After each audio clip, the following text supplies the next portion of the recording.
Permata TV YouTube Indonesia dengan bangga mempersembahkan sebuah storytelling kekinian abad ini, diangkat dari karya besar Esa Mintarja yang sangat populer di masanya, berlatar belakang kisah tanah Jawa masa lampau dengan judul Kisah Api di Bukit Menoreh.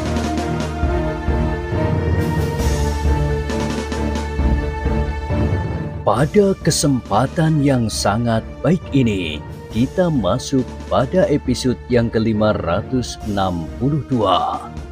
Selamat menikmati.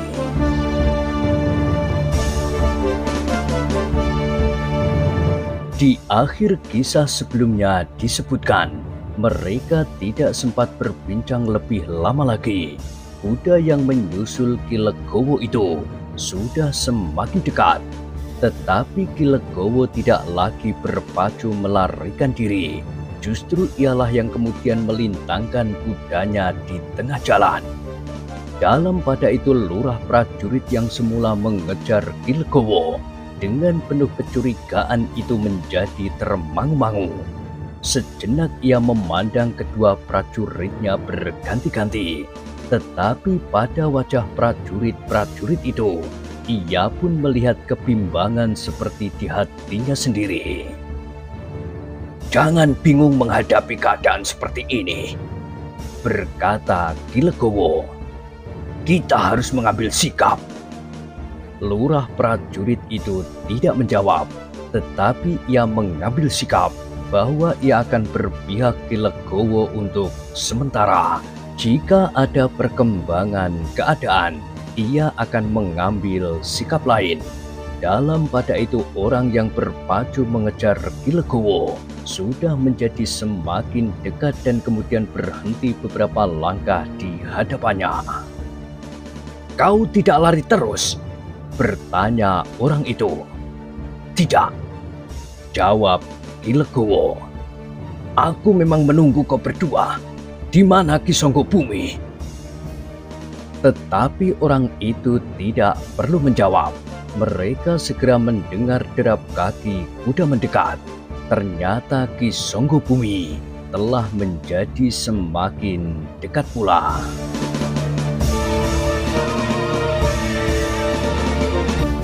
"Bagus," berkata Ki Legowo kemudian. "Sekarang kita harus saling berterus terang. Apakah yang sebenarnya kau kehendaki dari kami?"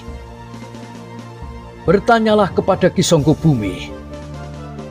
Ki Legowo mengerutkan keningnya. Ia menunggu sejenak sehingga Ki Songgobumi sudah menjadi semakin dekat dan berhenti di samping kawannya. "Ki Legowo," berkata Ki Songgobumi dengan suara bergetar karena getar jantungnya yang menjadi semakin cepat. "Kenapa kau lari?" "Aku tidak lari. Seperti yang kau lihat, aku berhenti di sini." "Tetapi bukankah pembicaraan kita belum selesai?" "Oh," Ki Legowo mengangguk-angguk. "Baiklah, jika demikian apakah kita akan menyelesaikannya sekarang?" "Tentu. Bukankah sudah aku katakan bahwa Kakang Panji memerlukan kedatanganmu?"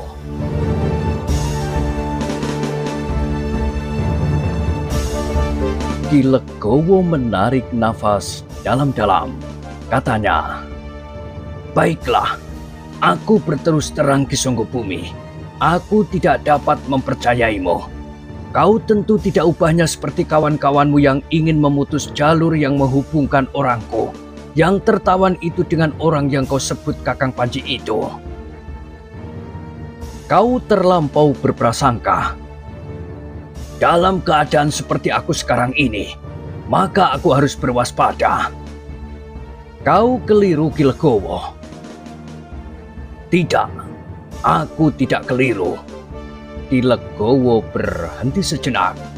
Lalu katanya, "Ki Songgobumi, sebaiknya kau tidak usah menghiraukan aku lagi. Aku tetap bertanggung jawab atas orangku yang hilang itu. Jika kau memang bermaksud baik, biarlah aku pergi ke Mataram mengurus orangku yang tertawan itu. Aku akan mengambilnya hidup atau mati. Jika kau ingin memutuskan jalur itu, aku pun demikian. Tetapi tentu saja bahwa aku tidak ingin jalur yang terputus itu adalah pada diriku. Bagiku lebih baik membunuh tawanan itu dengan cara apapun daripada aku sendiri yang harus mati. Ki Songgo Bumi mengerutkan keningnya. Ia melihat kecurigaan yang memuncak pada tatapan mata Ki Legowo. Karena itu, maka ia tidak membuang waktu lebih lama lagi. Katanya berterus terang. Baiklah Ki Legowo, agaknya kau memang sudah tidak dapat diajak berbicara. Jika kau mencurigai kami sampai ke ujung ubun-ubun, maka aku pun wajib mencurigaimu sampai ke pusat jantung. Jika kau akan pergi ke Mataram, tentu bukan untuk mengambil tawanan itu, tetapi kau tentu akan mencari perlindungan. Kau tentu akan menyebut namaku dan Kakang Panji, meskipun kau belum mengetahui siapakah Kakang Panji itu sebenarnya. Tetapi bahwa ada di antara senopati Pajang yang disebut Kakang Panji, tentu akan kau katakan untuk kepentingan keselamatanmu sendiri. Kau tidak akan segan-segan berkhianat atas kami semuanya. Terserahlah penilaianmu Ki Songgo Bumi, berkata Ki Legowo. Tetapi aku akan berusaha untuk keselamatanku dan orang-orangku.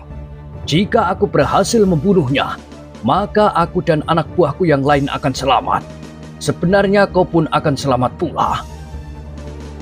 Itu bagi kami merupakan sebuah dongeng ngoyoworo.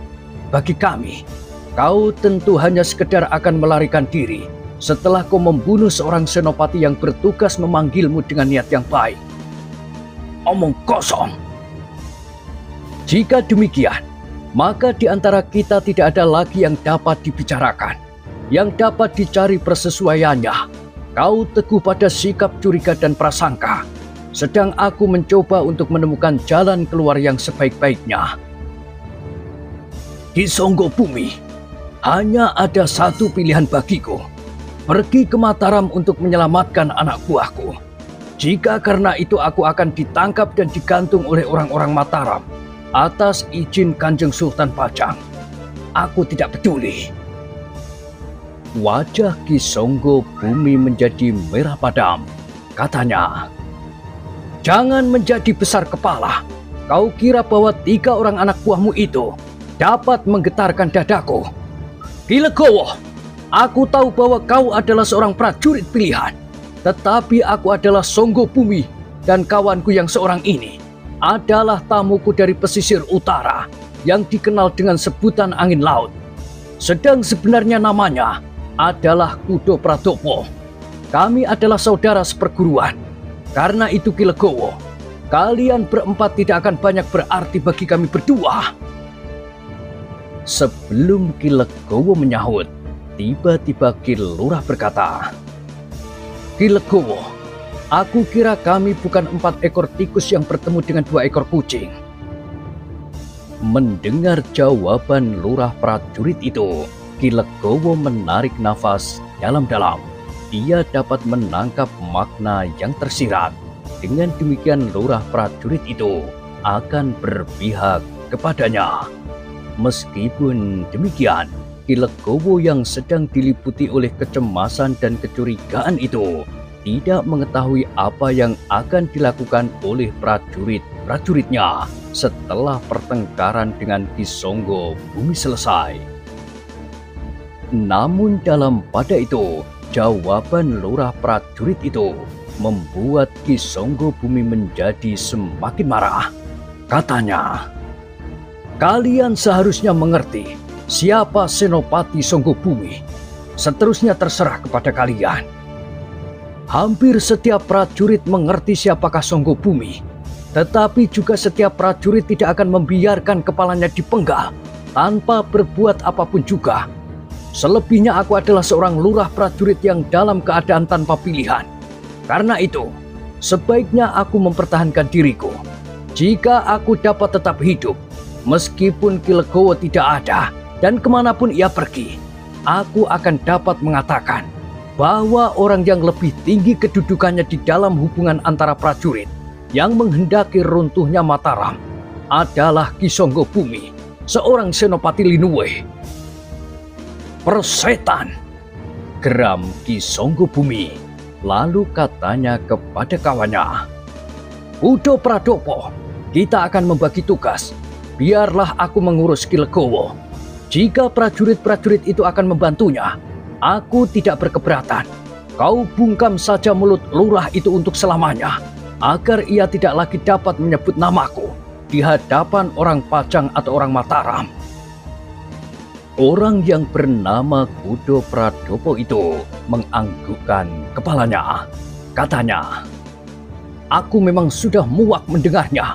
Meskipun aku baru hari ini mengenalnya, tetapi benciku kepadanya melampaui benciku kepada musuh bebuyutan. Bagus, sahut Ki Lurah. Agar kita dapat bertempur dengan bersungguh-sungguh, maka kita harus saling membenci sampai ke ujung ubun-ubun. Udo Pradopo sama sekali tidak menjawab, tetapi gejolak perasaannya sudah tidak terkendali lagi. Dengan serta-merta ia pun langsung menyerbu lurah prajurit yang dianggapnya terlampau sombong itu. Tetapi lurah prajurit itu memang sudah bersiap. Dalam sekejap ia sudah menggenggam senjata.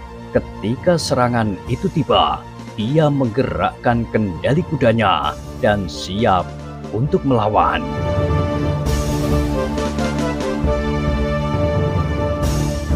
Sejenak kemudian keduanya telah terlibat dalam pertempuran yang sengit. Kuda mereka berlari-larian melingkar di jalan yang terlampau sempit bagi pertempuran di atas punggung kuda. Karena itu, maka kuda-kuda itu pun segera turun ke sawah yang sedang kering.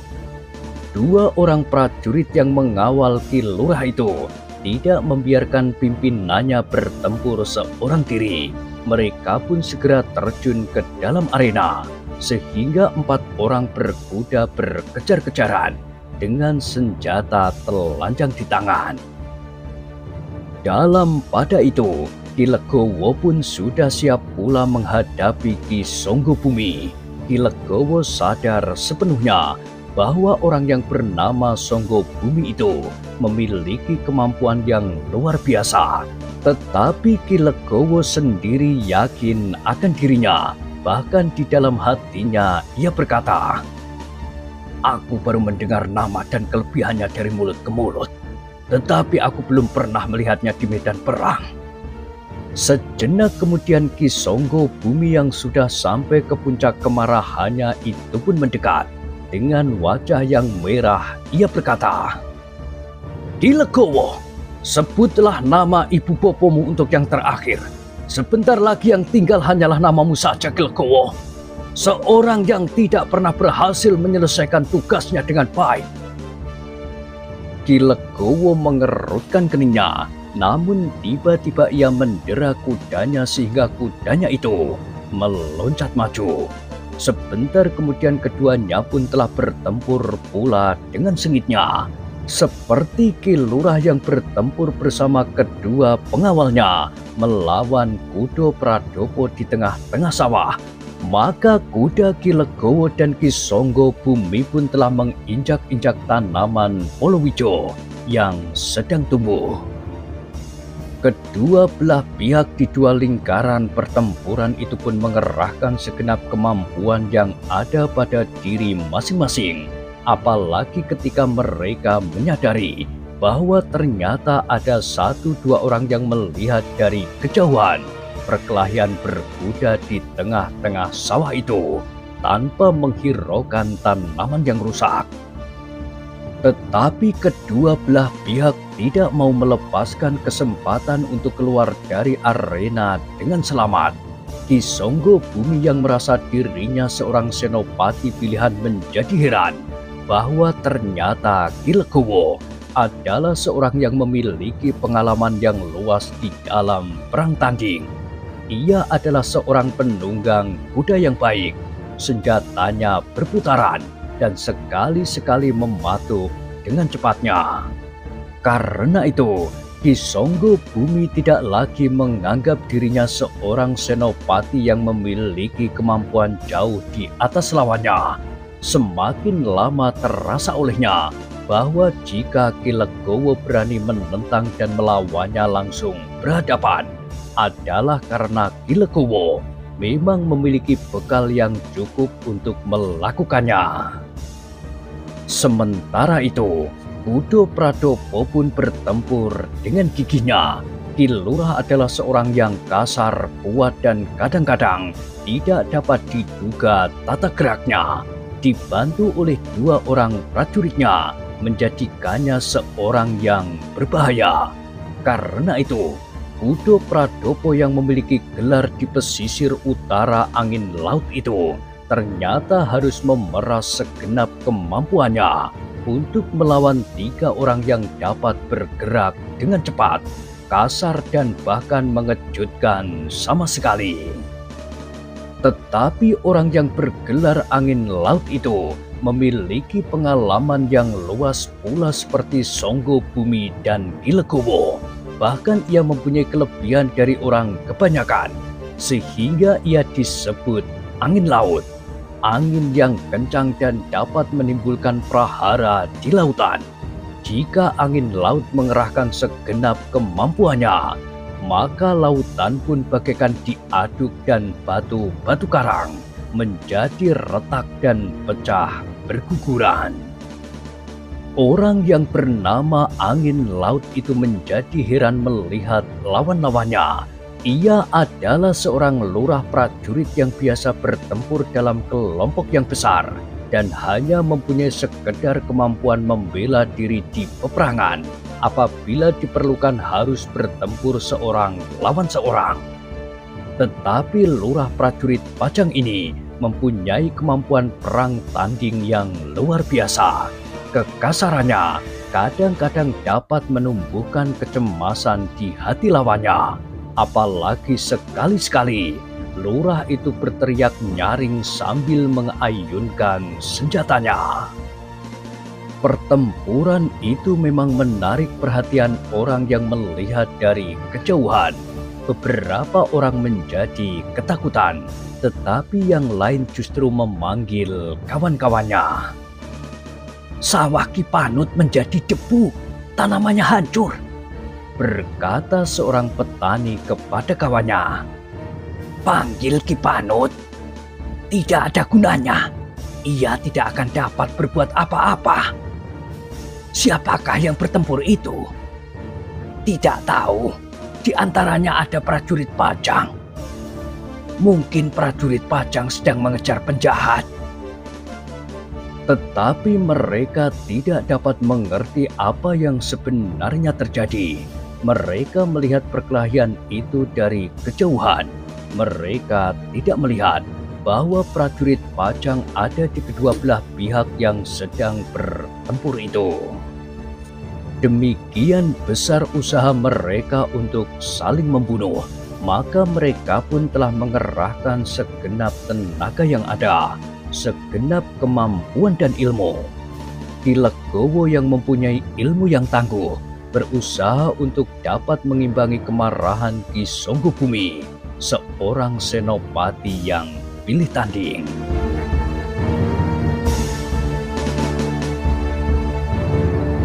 Tetapi Ki Songgo Bumi tidak mengetahui bahwa sebenarnya lah Ki Legowo telah membawa bekal yang cukup ketika ia harus melakukan pendadaran. Ki Legowo tidak perlu menunjukkan separuh dari kemampuannya untuk dapat mencapai batas kemampuan yang harus dimiliki oleh calon prajurit. Kemudian kedudukannya dengan cepat meloncat. Namun akhirnya ia terperosok ke dalam lingkaran para prajurit yang mempunyai sikap tersendiri. Kebenciannya kepada Mataram dan ketamakannya atas kemungkinan yang berlebihan di masa datang telah menyeretnya ke dalam lingkungan orang-orang seperti Ki Songgo Bumi. Kemampuannya yang tinggi itulah yang membuatnya mendapat kepercayaan dari senopati penghubung yang telah dibunuhnya dan disimpannya di Kolong Amben. Dan kini Ki Legowo itu berhadapan dengan Ki Songgo Bumi sendiri dalam perang tanding di atas punggung kuda.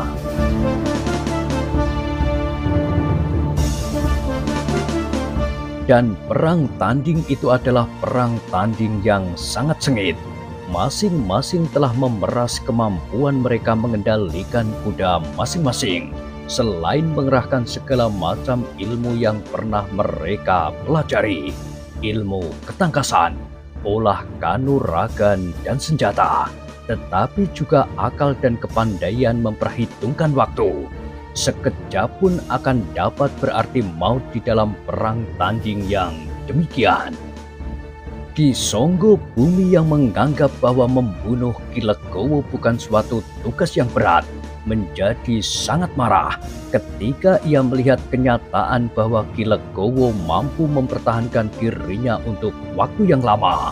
Bahkan sampai saat terakhir masih belum ada tanda-tanda bahwa ia akan mampu membinasakan orang yang menjadi salah satu mata rantai yang dapat menghubungkan nama orang yang tertawan dengan orang yang disebut Kakang Panji. Karena itu, Ki Songgo Bumi menjadi tidak sabar lagi.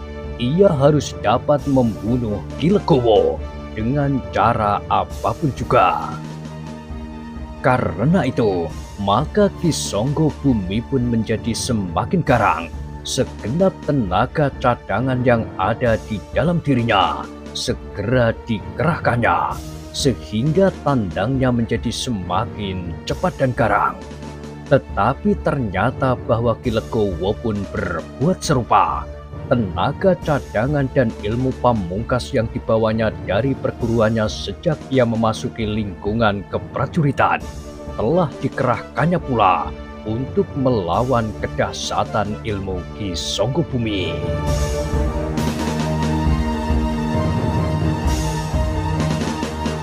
Dalam pada itu, saudara seperguruan Ki Songgo Bumi pun harus mengerahkan kemampuannya untuk melawan lurah prajurit bersama kedua kawannya.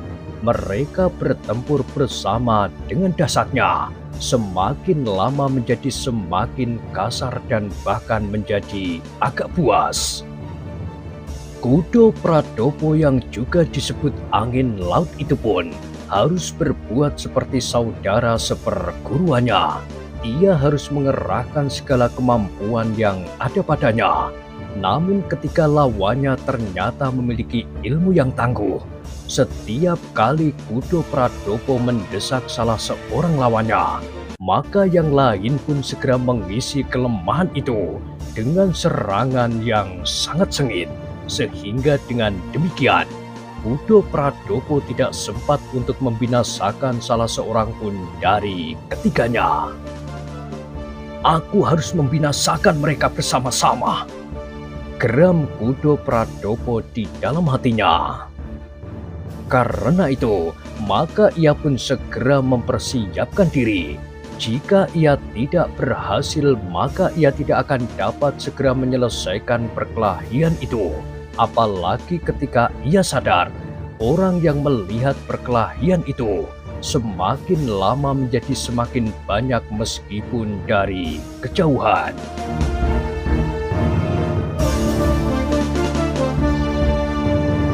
Pada suatu saat, maka prajurit-prajurit Pajang akan mendapat laporan dan segera akan mengepung kami semuanya, berkata Kudo Pradopo di dalam hatinya. Seperti juga lurah dan kedua prajuritnya bergumam di dalam diri masing-masing. Dengan demikian mereka pun bersama-sama telah mengerahkan kemampuan yang ada di dalam diri mereka masing-masing, sehingga pertempuran itu menjadi semakin dahsyat. Namun karena itu, maka kemampuan mereka pun bersama-sama meningkat, sehingga pertempuran itu masih tetap seimbang. Ki Kudo Pradopo tidak dapat membiarkan dirinya terlibat terlampau lama dalam peperangan itu. Ia tidak mau menjadi seorang tawanan prajurit Pajang. karena terlibat dalam persoalan yang tidak menyangkut dirinya dan perjuangan bagi dirinya sendiri, selain karena permintaan saudara seperguruannya. Karena itu, maka Kudo Pradopo pun mempersiapkan senjata pamungkasnya, seperti saudara seperguruannya, Ki Songgobumi. Maka Kudo Pradopo pun mempunyai senjata yang aneh. Ia mempunyai semacam pisau kecil beracun. Dalam keadaan yang genting ia dapat mempergunakan senjata itu. Kudo Pradopo merasa bahwa keadaannya memang sudah sangat gawat baginya. Setiap saat prajurit Pajang akan segera datang. Karena itu, maka tiba-tiba saja ia mengambil pisau kecil itu dari ikat pinggangnya. Ki Lurah masih sempat melihat ikat pinggang Kudo Pradopo yang dipenuhi dengan pisau-pisau kecil yang berjajar melingkar sepanjang ikat pinggangnya. Tetapi ia tidak mendapat kesempatan berbuat apapun juga. Memang sekilas ia teringat kata-kata Ki Legowo bahwa Ki Songgobumi mempunyai semacam jarum beracun. Agaknya pisau-pisau kecil itulah yang dimaksud. Belum lagi ia sempat menentukan sikap. Ia melihat seperti kilat meloncat di langit. Tangan Kudo Pradopo itu terjulur ke arahnya.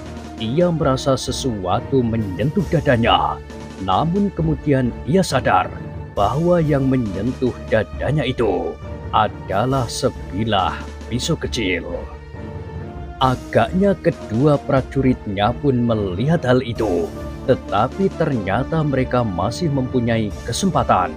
Selagi Kudo Pradopo melemparkan pisau itu, maka mereka sempat mendera kuda mereka dan berlari menjauh ke arah yang berbeda.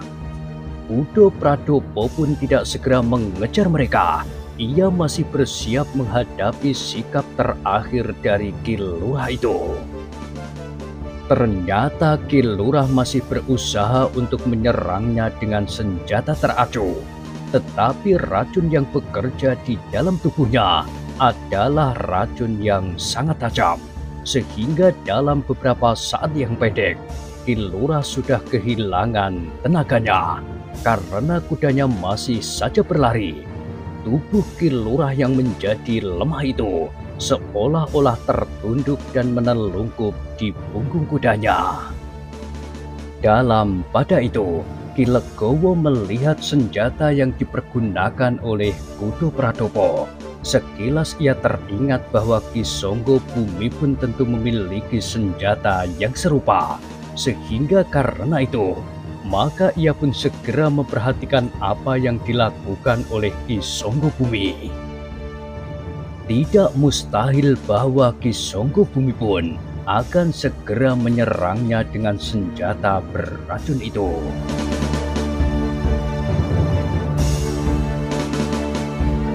Apa yang diduga oleh Ki Legowo agaknya benar-benar akan dilakukan. Karena itu, Ki Legowo tidak mau melepaskan kesempatan untuk membela diri pada saat terakhir. Dengan cepatnya ia mencabut kerisnya. Ia tidak menyerang dengan mendera kudanya maju mendekat. Karena dengan demikian, ia akan kehilangan waktu. Yang dilakukannya kemudian adalah menyerang Ki Songgobumi dengan kerisnya dari jarak yang agak jauh. Keris pusakanya itu telah dilontarkannya dengan sekuat tenaganya. Namun bersamaan dengan itu, ternyata sebilah pisau telah meluncur pula dari tangan Ki Songgobumi. Seperti Ki Legowo, Ki Songgobumi pun terkejut melihat senjata yang dengan kecepatan yang tak terelakkan telah menyambarnya. Hampir pada saat yang bersamaan, terdengar keluhan tertahan dari kedua belah pihak. Pada saat yang hampir bersamaan, kedua senjata yang melayang di udara itu telah menyambar sasaran masing-masing. Keris Ki Legowo menghunjam di dada Ki Songgobumi hampir mengenai jantungnya. Sedang pisau Ki Songgobumi telah menancap di bahu kiri Ki Legowo.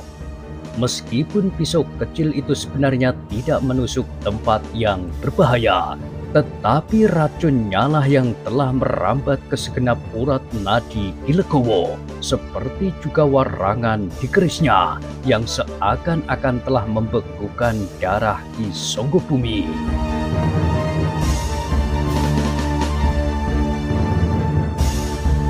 Keduanya masih sempat berpandangan sesaat. Betapa kemarahan nampak memancar dari mata masing-masing. Namun sejenak kemudian, mereka pun tidak lagi dapat bertahan. Perlahan-lahan mereka menjadi lemah dan akhirnya terjatuh dari punggung kuda masing-masing. Gudo Pradopo melihat keduanya menghembuskan nafas terakhir, seperti juga lurah prajurit yang dikenalnya. Sekilas ia melihat dua orang prajurit berkuda yang memandanginya dengan penuh kebencian. Tetapi agaknya kedua prajurit itu hanya memandanginya saja dari kejauhan. Setelah lurahnya terbunuh, mereka tidak lagi berniat untuk melanjutkan pertempuran. Apalagi mereka pun sadar bahwa pisau-pisau kecil itu pun akan dapat membunuh mereka seperti membunuh lurahnya yang lengah itu. Gudo Pradopo masih berada di tempatnya, di atas punggung kuda di tengah sawah yang ditanami Polowijo. Tetapi tanaman itu sudah berserakan seperti dibajak lagi. Tiba-tiba saja Gudo Pradopo melihat debu mengepul di kejauhan. Ia pun segera sadar bahwa tentu ada seseorang yang telah melaporkan pertempuran itu. Karena itulah, maka ia tidak berpikir terlampau panjang lagi. Segera ia mendera kuda yang meloncat dan berlari kencang, seperti sedang berpacu dengan hantu, meninggalkan mayat lawannya dan mayat saudara seperguruannya. Namun demikian, Gudo Pradopo itu rasa-rasanya masih saja seperti bermimpi bahwa saudara tua seperguruannya, Ki Songgobumi, tiba-tiba saja sudah mendahuluinya. Baru beberapa saat lamanya, saudara seperguruannya itu mengajak menunggu Ki Legowo lewat. Kini ia sudah tidak lagi dapat berbuat apapun juga. Aku datang untuk menengoknya. Sudah lama aku tidak pernah bertemu. Baru sehari aku di sini. Ia sudah meninggalkan aku dalam perkelahian yang seru.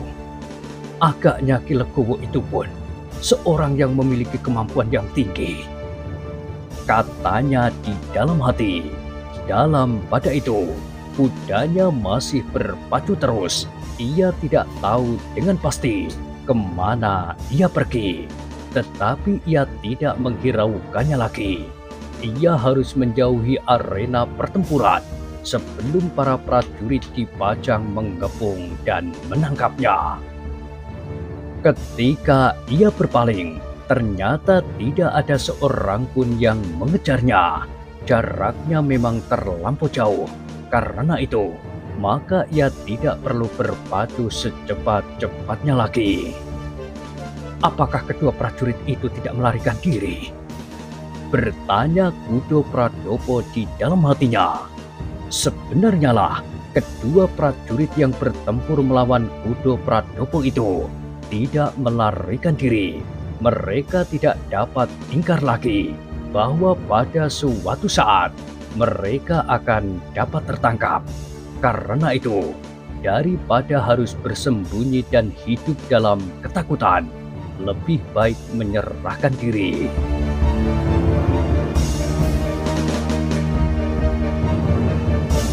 Kami bukanlah orang yang bertanggung jawab, berkata salah seorang dari kedua prajurit itu kepada kawannya. Karena itu, biar sajalah kami menyerah. Yang lain menganggukkan kepalanya. Katanya, aku sependapat, tidak ada gunanya lagi untuk bersembunyi. Mudah-mudahan pimpinan prajurit dipajang mengerti duduk persoalannya. Kita dapat memberikan penjelasan. Dengan demikian maka keduanya sudah sependapat bahwa mereka akan menyerah saja kepada sekelompok prajurit berkuda yang datang.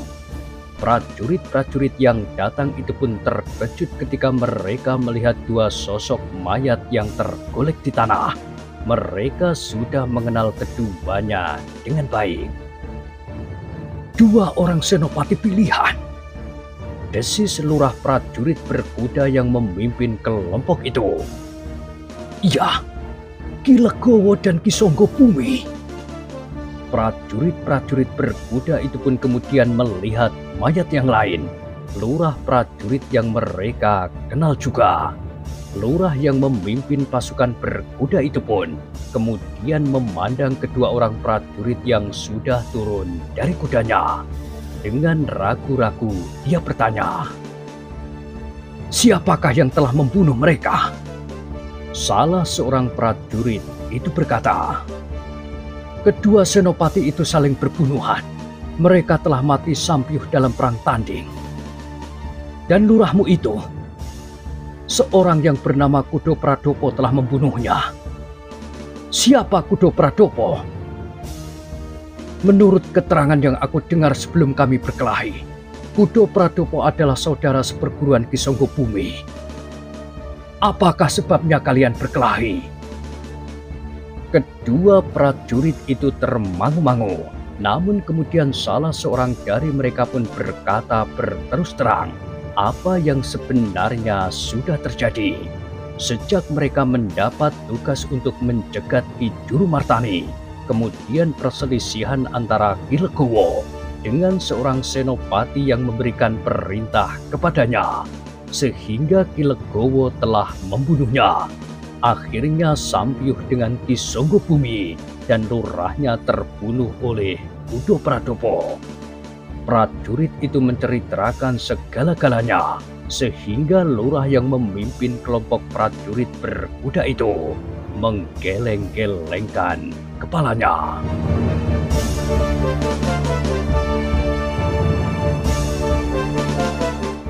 Nah, bagaimanakah kisah selanjutnya? Silahkan ikuti terus kisah Api di Bukit Menoreh pada kesempatan berikutnya. Sampai jumpa.